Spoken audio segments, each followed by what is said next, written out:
Hello and welcome to episode 2 of this series. In this episode, we are going to set up ASP.NET Core Identity and we will see the database with some roles and users. We will migrate our database to create it.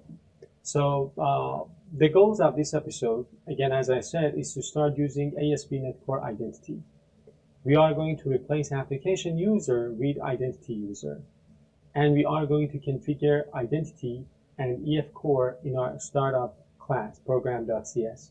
We will be creating some, initial roles, and we will create some users for those roles. So let's talk a little bit about identity itself. Why are we going to use identity? Identity, or ASP.NET Core Identity, is a framework that provides you with a full system for implementing authentication and authorization and the different tasks that you need to implement in a web application that requires authentication and authorization. Things like secure password hashing, user management, role management, claims, tokens, and so on are already implemented in ASP.NET Core Identity. So you can leverage this framework to implement authentication and authorization in your web applications. It works perfectly with JWT or JWT, Java JSON Web Tokens. And I am going to talk about JSON Web Tokens in this episode, and I will be using them in episode 3. So let's talk about JWT. What is a JWT or JWT? So JWT stands for JSON Web Token. So it is like a compact, URL safe, and digitally signed token that can be securely transmitted between a client and a server. And it contains useful information that the client and the server can use in order to implement, authentication and authorization related tasks.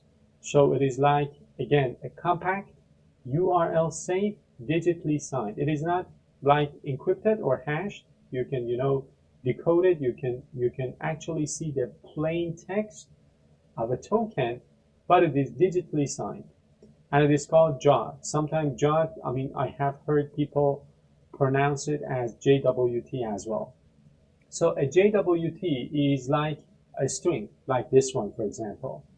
And it looks cryptic, but it actually has 3 parts separated by periods.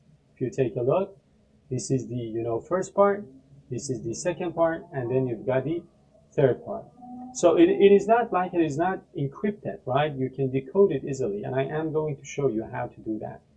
So again, there are 3 main parts inside of a JWT. You've got the header, you've got the payload, and you've got the signature. So the header, it contains the type of the token and the signing algorithm. So for example, base64 and then JSON.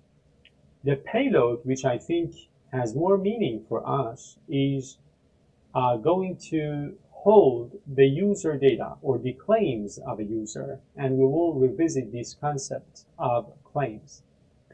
And then the next part, the last part, contains the kind of code, or let's say some data to validate the authenticity of the token. So again, I said that the token is going to be digitally signed. So if it is tampered with, the signature is going to kind of detect this, help us detect this. So the signature is going to kind of validate the authenticity of our token. So, this is, for example, an example of the header of a token. So again, a token contains 3 parts, right? Header, payload, signature, separated by periods.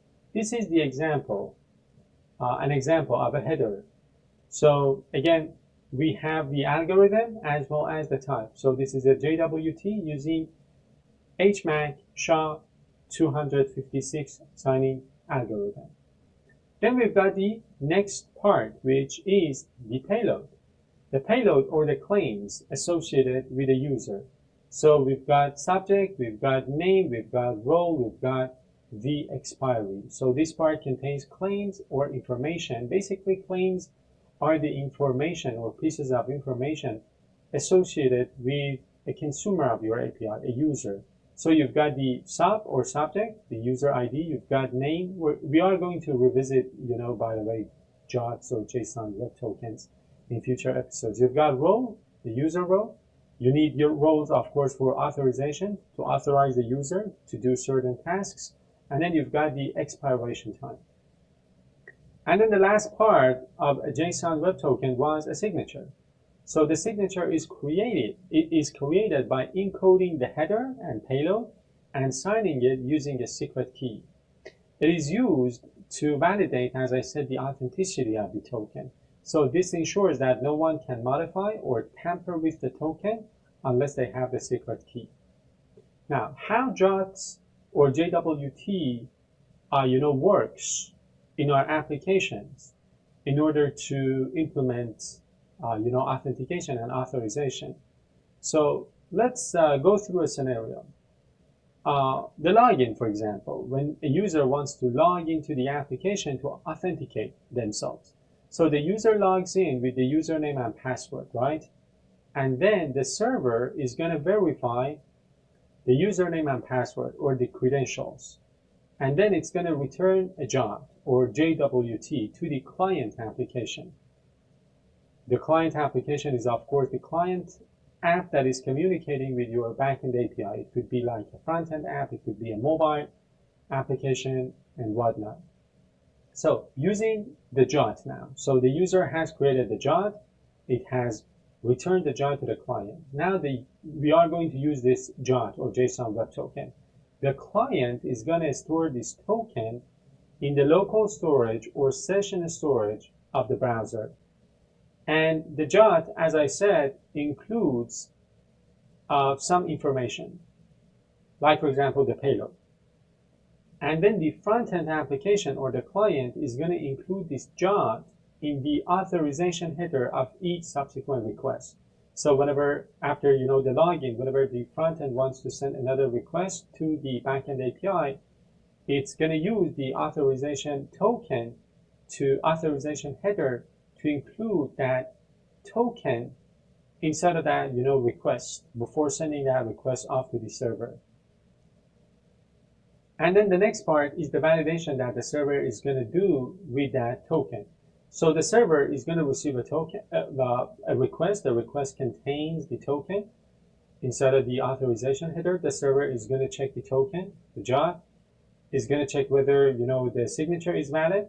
Has the token expired or not? Does it have the required user claims or roles? And then if it passes kind of these checks, it's going to do the access control. So if the JOT is valid, the user is authenticated and authorized to access the protected endpoints based on the roles of that user or based on the claims that they have. So we are going to use JOT or JSON web tokens in our application, by the way. So benefits of using JOT. It is stateless because web is stateless, so no session storage on the server. The JOT is produced, sent to the client. The client app can store it in local storage or session storage. It is compact, as I said, small in size, ideal for web and mobile apps. It is self-contained. It contains everything it needs. So it includes user data and expiry info. And it is secure because it is signed. It is digitally signed and you can encrypt it, but it is like an optional thing. It is not encrypted by default. So let's get to the practical side of things. First, we are going to install this package, Microsoft ASP.NET Core Authentication JOT Server. Let's talk about this package before we install it. So this NuGet package adds JOT authentication support to our application. So it kind of integrates with ASP.NET Core authentication middleware, kind of allows your web API to accept and validate JOTs sent by the clients. So those clients could be, for example, Postman, mobile apps, I don't know, right? Hopscotch or front-end apps like Angular, React, and so on. So this is the package that we need to, install first. Let's go ahead and do this. So I have created a new branch for this episode, as you can see here, and I am going to add this, package to my app. So this is the package that I need to install, Microsoft ASP.NET Core Authentication Jot Bearer. I'm going to install this version 8, based on the version of my, framework, ASP.NET Core framework. I'm going to install this, and then I'm going to get back to my notes. So why Jot is important in web APIs? We already know what a Jot is, JSON Web Token. Why is it important in web APIs? So again, it is going to, implement or help us implement authentication in a stateless manner. Web is stateless. So when I say that it is stateless, Jot is stateless, means you do not need to keep any sort of data about the user on the server. So the server can continue to be stateless. So the Jot itself is self-contained. It contains all the information that it needs. It is scalable, so perfect for microservices or APIs, secure, small in size. It is flexible. You can include claims or roles inside the payload, and it is secure because it can be, of course, optionally encrypted, but it is digitally signed, so it cannot be tampered with. So these features make JSON Web Tokens, a perfect choice for implementing authentication and authorization. What is this package that we just installed, provide for us? So, it kind of adds some features to the authentication middleware of our application.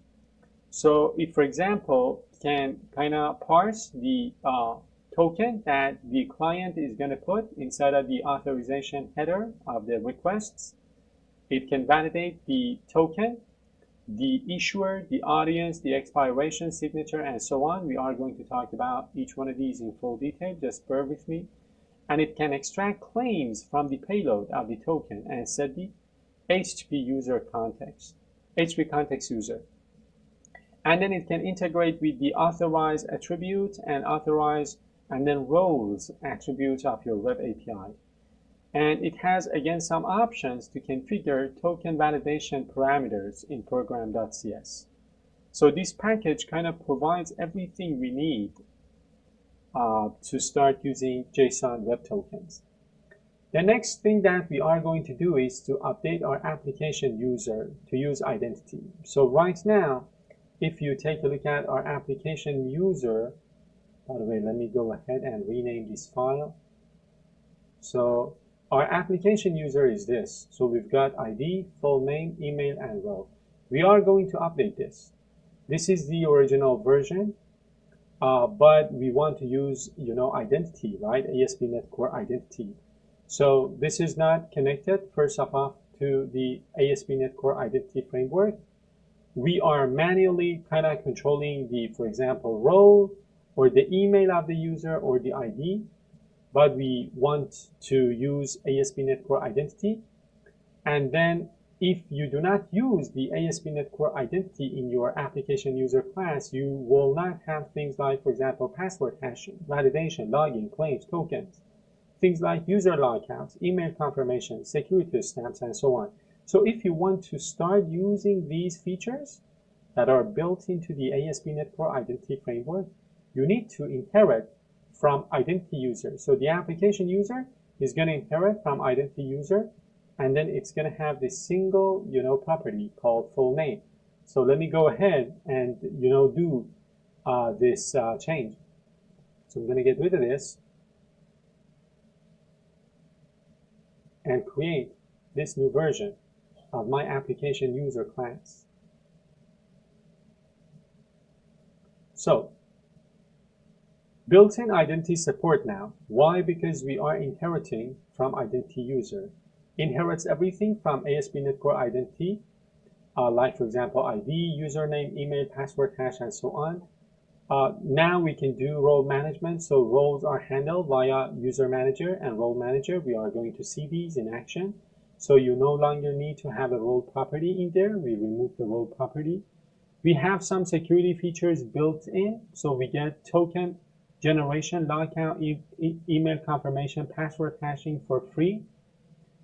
We have database integration in place, so ASP.NET Core Identity automatically maps application user to identity tables.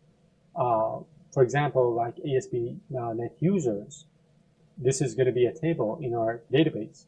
And compatibility, so it works seamlessly with types such as user management, sign-in manager, role manager, and so on. The next thing that we are going to do is to update our DB context. Right now, the DB context is inheriting from DB context, but we want it to inherit from application DB context. And the type is going to be application user. So let me go ahead and do that. So as you can see, right now we are inheriting from DB context, but we want that to be from, identity DB context, and then the application user that we just created.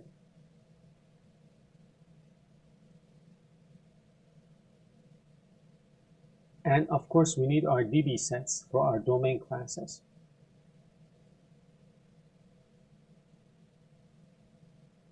So what have we changed? First off, we are inheriting not from DB context anymore, but from identity DB context. And this type is generic. We are inheriting from application user. And then the reason for this update is that we are using the ASP.NET Core Identity Framework, which stores users, roles, and all of the related data in the database. So to enable this, you need your DB context to inherit from identity DB context with the type of your identity user, which in our case is called application user. What's the difference? Again, DB context is plain EF core context. It doesn't support identity. Identity DB context with your identity user type includes all identity-related entities and configuration. DB context contains only your simple domain class entity DB sets, right? But using identity DB context will provide the database with tables such as ASP.NET users, ASP.NET roles, ASP.NET user roles, and so on. With DB context, user support, custom user support is not there, but with identity DB context, you will get application user as your identity user. In terms of role management or user management, of course, with the simple DB context, you will have to build everything from scratch yourself. But with identity DB context, things are built in. Things like user, role, claim, login, and so on.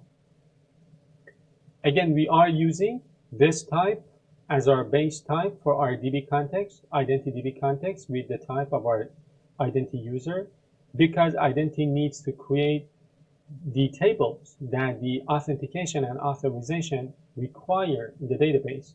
These are some of the tables, and when we migrate the database, we will, examine the database to see these tables in action. So let me close out this. So it maps your custom application user to identity system, works seamlessly with user manager, role manager, sign-in manager, and so on. But again, we didn't change the DB sets. You will be able to add your own entities to your identity DB context. So those remain untouched. The only difference is now the DB context also manages the identity aspect of your app, as well as your domain entities. The next step would be to register everything in program.cs.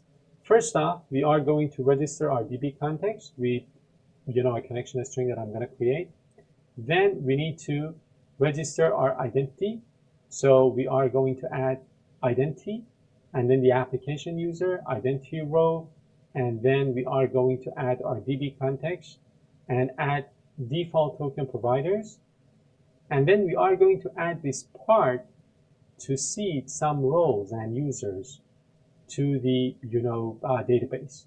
And of course, we need to add use authentication before use authorization. So let me go ahead and do these in my app.user. So before use authorization, I'm going to use authentication The next thing is to register things. So we are going to again register the DB context and then the identity.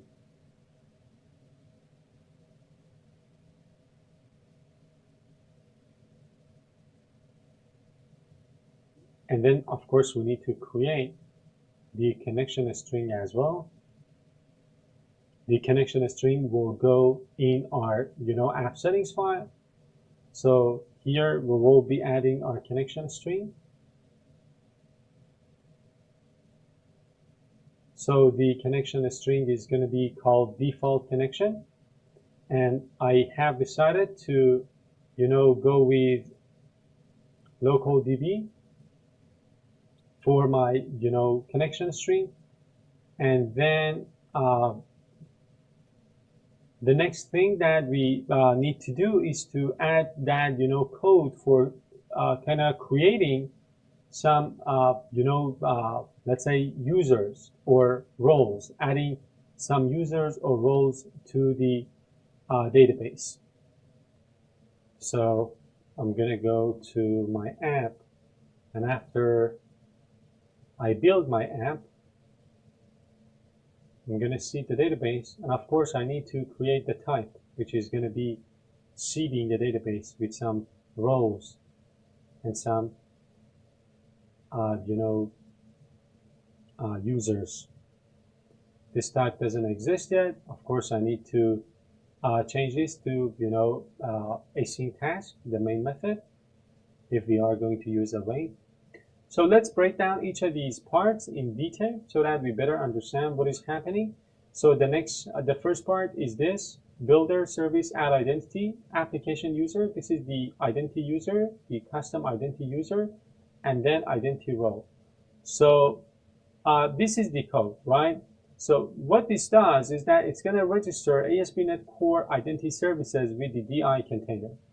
So this first part is going to register identity using our custom application user, our identity user, and the role class, identity role. And then the next part, as you can see here, is gonna tell identity to use EF Core to store users and roles in our application DB context, the identity DB context that we created, right? Application DB context inherits from identity DB context. Then we've got add default token providers. So this adds token providers for things like, for example, password reset, email confirmation, and two-factor authentication. So this line of code is essential for setting up login, password hashing, role claims, and token-based operations. Then you are seeding some roles and users to your database. So what this this code does is that it's going to create a scoped lifetime for resolving services and calls a method to seed roles and users into the database. Of course, we need to create this. So the create scope is going to create a temporary DI scope so that scope services like user manager, role manager can be resolved. And then the next part, scope service provider, gets the service provider within that scope. And then the last part, await seed roles and users async, calls a custom method that we will create to create some initial roles and users, such as, for example, our admin role with some password and predefined role assignments. So this ensures that when we migrate the database, we have some users, some roles in there, so that when we run the application for the first time, we get these users and roles. And then we've got the use authentication and use authorization added to our middleware pipeline. So we've got use authentication. So use authentication adds this middleware, the authentication middleware, to validate the authentication token, the JSON web token sent by the client. So whenever the client is gonna send a token to the server, this middleware is gonna verify that token. It populates HTTP context user, and then we've got use authorization. This is another middleware added to our pipeline to enforce access control using attributes like authorize, for example. The order, of course, matters. You need to use authentication before use authorization so that the identity of the user is established before checking the authorization aspect of that user. We added the connection string to our app settings file, and then we are going to create this DB initializer file to kind of initialize the database with some roles and some, and some users. It is not that difficult to understand. I am going to create, a folder. The data folder is already there. I'm going to create the DB initializer CS, type, and I'm going to put the code in there. So I'm going to add this. Then I'm going to get rid of this and create this type. So this time we will talk about the code by the way. As I said, it's gonna, create some initial roles and users so that when we, create the database for the first time, we get some default roles in there. Our roles are gonna be admin, pilot, passenger, and then for each role, we need to have some, users in there. So for example, the admin at flywise.com is going to be added to the admin role. And the same thing happens for other users as well. As you can see, we are using this type, application user, to create our users. We are using user manager. And then we are using add to role async to add that user to the admin role. Let's do the same thing for the next user, pilot. Again, we've got the email, we've got the user. We are going to create the user using the application user type, setting the username, email, full name, email confirmed to true, and then we are going to create that user and add that user to a role. The same thing happens for the third user, passenger user. So when we, migrate the database, we will have 3 users, 3 roles. Each role will have 1 user associated with it.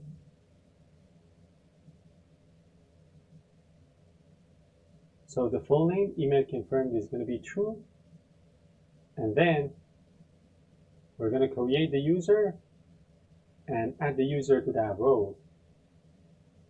And we're done. And of course, we are calling this from our seed roles and users async.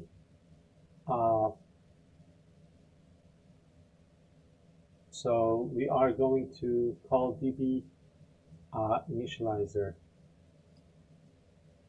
DB initializer, and then the name of the method.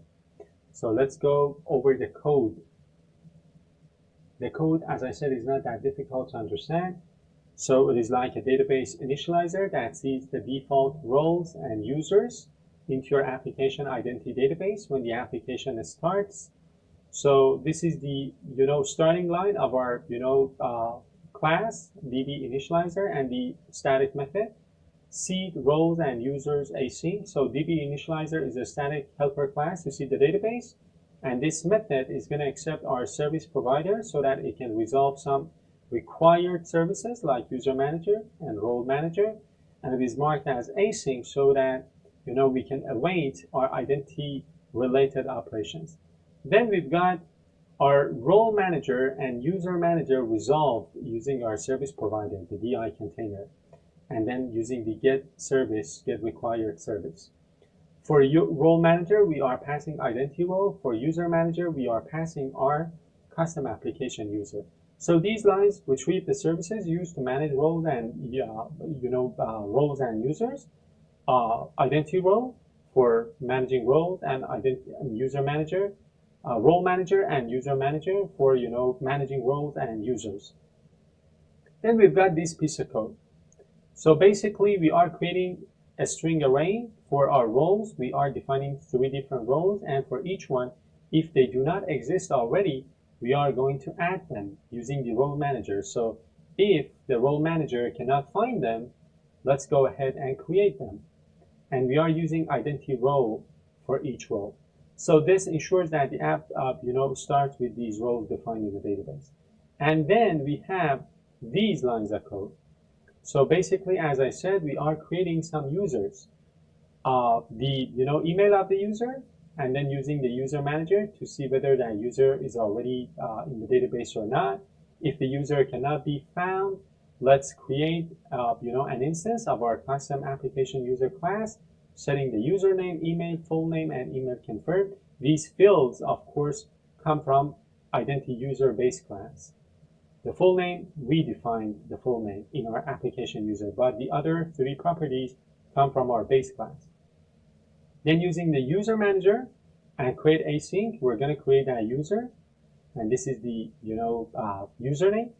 And then if we succeeded, we are going to add that user to that specific role. So again, check if the admin user is already there with this email. If it doesn't exist, let's go ahead and create it with the username, email, password, full name, confirm the email to true, and add it to the admin role. And again, do the same thing for the other two users, pilot and passenger.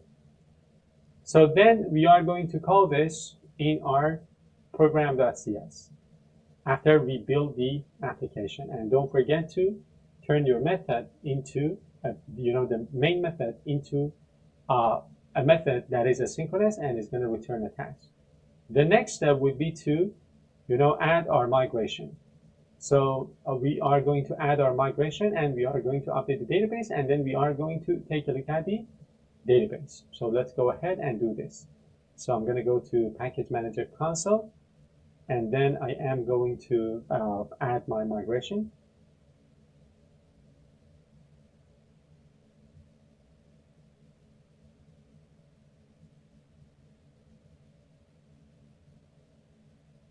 So the migration is created.